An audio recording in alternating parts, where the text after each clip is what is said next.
Hey everyone, RJ here with CV Tech, and today I'll be unboxing and taking a first look at the all-new Nokia 2V available on Verizon Wireless.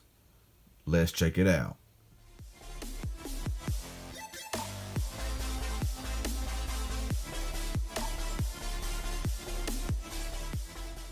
Okay, so the Nokia 2V is a newly released phone on the Verizon prepaid network, and I picked this phone up at Walmart for only $49.99. Now that's the price at the time of this video. Prices could always change and prices could be different at your Walmart. But I had to pick this phone up, unbox it for y'all. So let's go ahead and get right into it. So some specs down here at the bottom shows a 5.5-inch HD display, an 8 megapixel rear camera with a 5 megapixel front facing camera, and this says that it is a world device. Now opening the flap up here, you'll just see your pick your plan, the phone right there. Now turning the box around, you'll see some more specs. It is blue/silver. It's expandable memory up to 128 gigs. It has a 1.4 gigahertz quad-core processor, a 4,000 milliamp hour battery, and one thing that I did not look at and pay attention to when I bought this phone was that this is an Android Go edition. So why they would make this phone a Go edition, I really don't know. But anyway, let's go ahead here and, well, that was an ultimate fail. But we'll go ahead and remove this phone from the box. So got it out of the box here. Let's go ahead and take the phone out and put it to the side for a moment, and we'll see what comes in the box. So in here you do get just a micro USB charging cable. So no Type-C here. You also get a Nokia wall adapter there, which says Nokia 2V travel charger. You also get just your get started with, activate your new phone, Nokia 2V. Now I don't see a SIM ejection tool here anywhere. So it says non-removable battery, so I'm guessing maybe the back can be removed, but the battery can't. I don't know. We'll find that out here in just a few moments. So I'll go ahead and put all this away, and we will look at this phone. Okay, so the phone is now in hand, and I can go ahead and tell you right now that the phone does feel kind of cheap. Okay, it's made entirely of plastic. It just looks cheap on the sides, or that chrome just looks really cheaply made and everything. The back here does have a very slick finish, and the back does come off. I'll go ahead and show you where all that is now. Like I said, the battery is non-removable, but up top here you will see your nano SIM card slot as well as your micro SD card slot up there. Now, I'm guessing it's got front-facing speakers because I don't see no speakers on the back or the bottom. So when I pull off this front protector here in a minute, I guess we'll find that out here. But on the right here, you do got your power button, volume rocker there. On top is the 3.5 millimeter headset jack. On the left, you have nothing at all. On the bottom, micro USB charging port, and that's pretty much it. On the back here is a secondary microphone with your camera, flash, Nokia, and Verizon branding there. That thing snaps in a lot of places here. And like I say, it feels kind of cheap, but hey, it's only $50. So I mean, who knows? This might be a really good phone. I've used several different, Android Go devices in the past, and honestly, they seem to be kind of, but up top there, you will see a speaker grill. On the bottom, you'll see a speaker grill. So pretty awesome there. Also, you got your front-facing camera as well. So let's go ahead and power this phone up. And, it's like I said, it's really good to see a Nokia phone come to the Verizon prepaid. I just hate it's an Android Go edition because I know that these phones just do not have very good performance from past experiences. So we'll see what this phone here has to offer. I'll go ahead and get it all set up, and I'll come back when it's finished. 20 minutes later.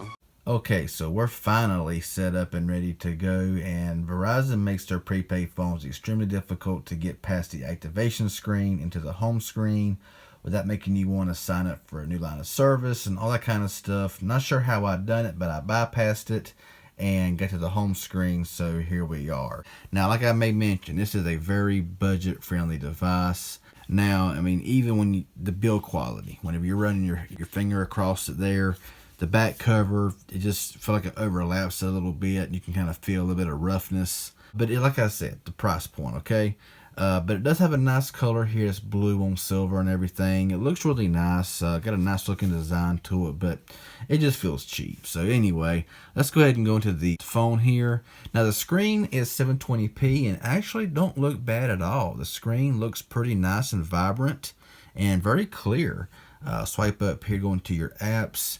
And there's not much going on in here either. It's your FM radio, and that's about it. It's got a lot of Go apps like Go Assistant, Go Gmail, Google Go, Maps Go, and all like that. So not a whole lot going on in here. Pretty much basic stuff. Feels very smooth and nice and fluid there. Let's go into the settings here for a minute and browse around to see what we have going on in here. Not going to spend too much time in this unboxing here, as I'll follow up in a few days on how the performance is on this device. But down here is storage, and it only has 8 gigabytes of internal storage with 3.47 gigs already being used, and you only get 4.53 free. So 8 gigabytes of storage, and this phone only has 1 gigabyte of RAM. So $50 for this phone, and you're getting these specs. It's got a 1.4 gigahertz quad core processor, so at least it's not a 1.1 quad core 210. I'm guessing it's got a quad core 425, which will help out a little bit. But to be honest with you, there's phones out there for around this price range. I mean, the E4 would be a better fit, in my opinion, than this phone would be. But just my personal opinion.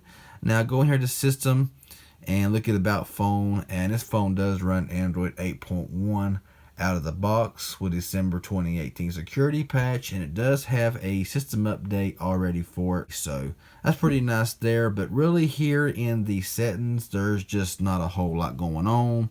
Display here has a brightness level, night light, that's a brightness, wallpaper, advanced, pretty much everything that you see here on all phones, nothing really new.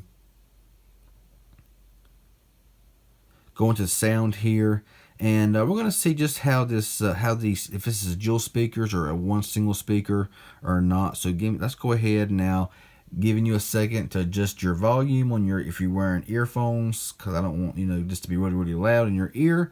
But we're going to just see how it sounds.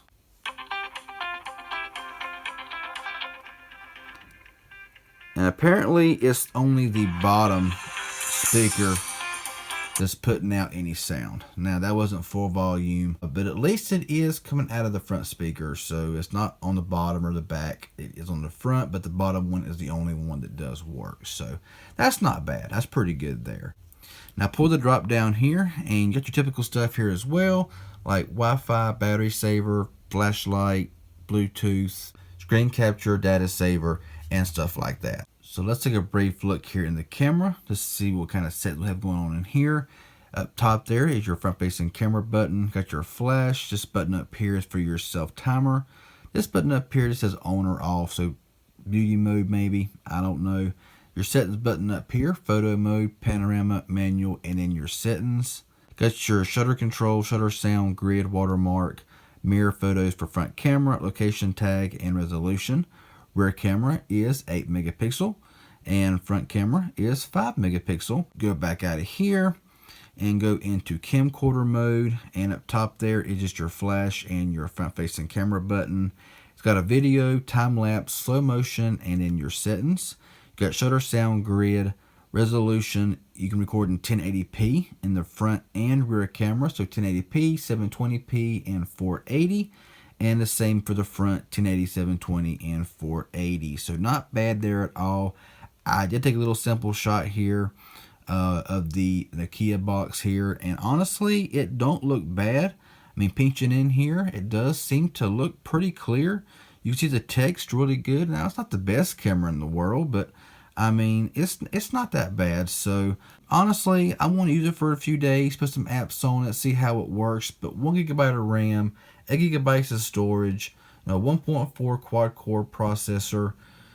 The bottom firing speaker, it sounds a little bit teeny, but it is kind of loud and it is front facing. Kind of wish it was out of both. That'd be kind of cool. but it was $49.99, so $50. Can't expect a lot, but the build feels cheap. I mean, it just feels cheap. It does.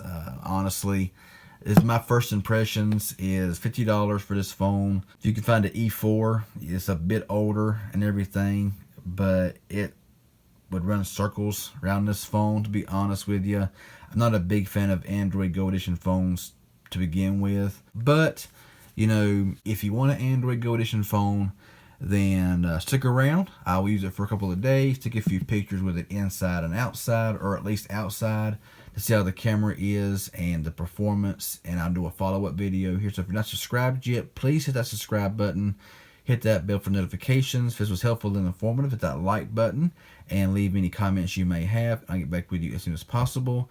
Thanks for watching, and we'll see you next time.